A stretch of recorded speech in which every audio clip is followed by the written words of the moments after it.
Bagaimana caranya bilang tidak setuju dengan bos atau pimpinan Anda? Bos Anda mengusulkan satu ide baru yang menurut Anda tidak akan berhasil. Atau mungkin senior Anda menjelaskan timeline pengerjaan proyek yang menurut Anda nggak realistis. Apa yang Anda akan katakan ketika Anda nggak setuju dengan seseorang yang punya kekuasaan lebih dari Anda? Memang benar, kebanyakan orang akan malu untuk bilang nggak setuju atau takut dengan atasan. Di tubuh manusia memang terdapat insting untuk survival mode, di mana kita secara tidak sadar akan menghindari sesuatu yang bisa membahayakan kita. Salah satunya adalah kalau kita nggak setuju dengan atasan kita, takutnya kita akan dimarahin atau ditegur atau bahkan bisa jadi dimusuhin dan dikeluarkan. Sebenarnya ada caranya untuk melakukan hal ini. Yang pertama, kenali dulu motifnya. Kenapa Anda ingin melakukan ini? Apakah Anda berpikir bahwa hal itu mungkin kurang tepat, atau mungkin ini tidak baik untuk kemajuan perusahaan, atau Anda melihat resiko ataupun hal-hal yang bisa terjadi kurang baik ketika ini dijalankan dan tidak dilihat oleh orang lain, atau Anda pernah mengalami hal yang mirip sehingga Anda pikir, oh ini kalau dijalankan bahaya, atau Anda punya pemikiran sendiri yang Anda pikir lebih baik mungkin, atau lebih efisien, atau lebih cepat, atau lebih terukur, atau lebih terarah. Jika Anda tahu bahwa niat Anda untuk menyampaikan ini adalah hal baik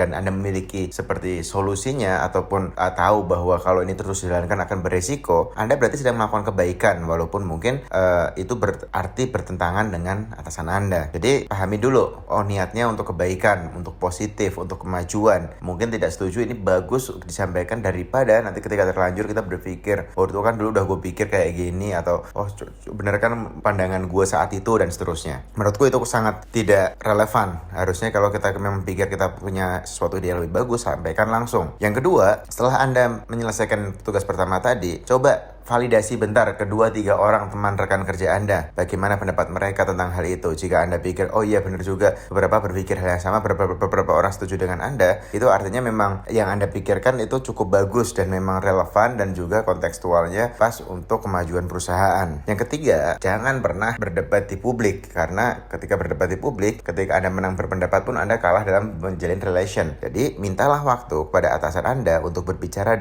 secara privat dengannya. Berbicara privat ini lebih disukai atasan Anda karena menunjukkan Anda memiliki rasa hormat kepadanya. Karena jika disampaikan ketidaksetujuannya di rapat publik di mana banyak orang akan dengar, atasan Anda kemungkinan besar akan merasa terancam atau terpojokkan, dan juga bisa jadi hal yang terjadi tidak sesuai dengan yang Anda bayangkan. Yang keempat adalah, saat berbicara privat dengan atasan, pilihlah kata-kata yang tidak terlalu menghakimi. Dan lebih baik lagi, Anda bisa membukanya dengan target bersama, atau misalnya ini lebih seru lagi adalah kita tampaknya terus bla bla bla, kalau sisi susu bla bla bla bla bla bla. Nah setelah itu saya punya pandangan lain bahwa ide ini misalnya kurang pas atau kurang bagus. Saya mau menyampaikan alasan saya, apakah diperbolehkan? Jadi kita minta izin dulu ingin menyampaikan alasan kita atau pendapat kita. Itu membuat dia jadi lebih kayak persiapan bahwa memang kita sudah minta izin dulu mau menyampaikan pendapat kita yang mungkin agak berbeda. Jadi tidak langsung, Pak saya nggak setuju dengan ini, Pak saya nggak suka dengan itu, atau Pak saya nggak mau itu gitu. Itu mungkin akan terlihat kasar. Tapi kalau kita sampaikan sebentar bahwa